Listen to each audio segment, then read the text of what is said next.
नमस्ते दीदी भाई, देखिए हमारे यूट्यूब चैनल पर जा रहा है बहुत प्यारा कजरी गीत। पसंद आएगा तो लाइक शेयर करिए, घंटी मत भूलिए, घंटी जरूर करिए, गीत को वायरल कर दीजिए और आगे बढ़ाइए। मेरे शेयर सब्सक्राइब करिए। 2 सालों का वीडियो बनाते हैं, हमारे अभी तक सब्सक्राइब नहीं हुआ। आप लोग चाह नहीं रहे, बहुत इतना मेहनत करते हैं, लेकिन फिर भी आप लोग दया नहीं कर रहे हैं। दया करिए और आगे बढ़ाइए और करिए, इसको जरा शेयर करिए। सेजिया पे डोले काला नाग हो, कचौड़ी गली सुन कैला राजाऊ। सेजिया पे डोले काला नाग हो, कचौड़ी गली सुन कैला राजाऊ। यही गोरखपुरावा में उड़ले जहाजिया, यही गोरखपुरावा में उड़ले जहाजिया। गोरखपुर में भैले गुले जा रहो, कचौड़ी गली सुन कैला राजाऊ। गोरखपुर में भैले गुले जा रहो, कचौड़ी गली सुन कैला राजाऊ। सुन कैला राजाऊ हो, सुन कैला राजाऊ। सेजिया पे डोले काला नाग हो, कचौड़ी गली सुन कैला राजाऊ।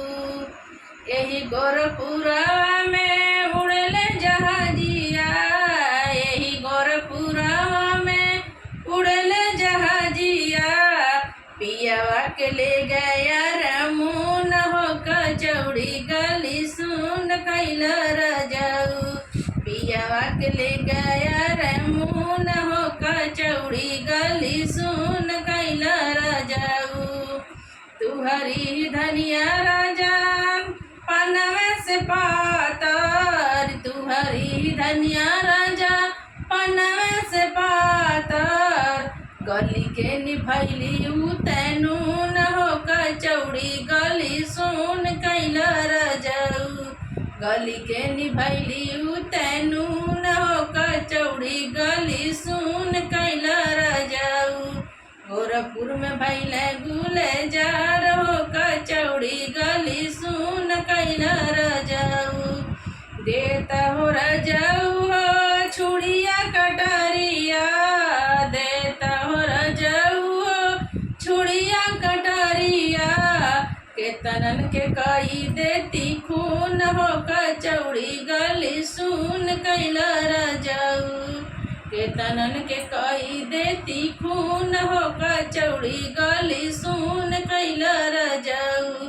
गोरखपुर में भैले गुले जा रहो, कचौड़ी गली सुन कैला राजाऊ।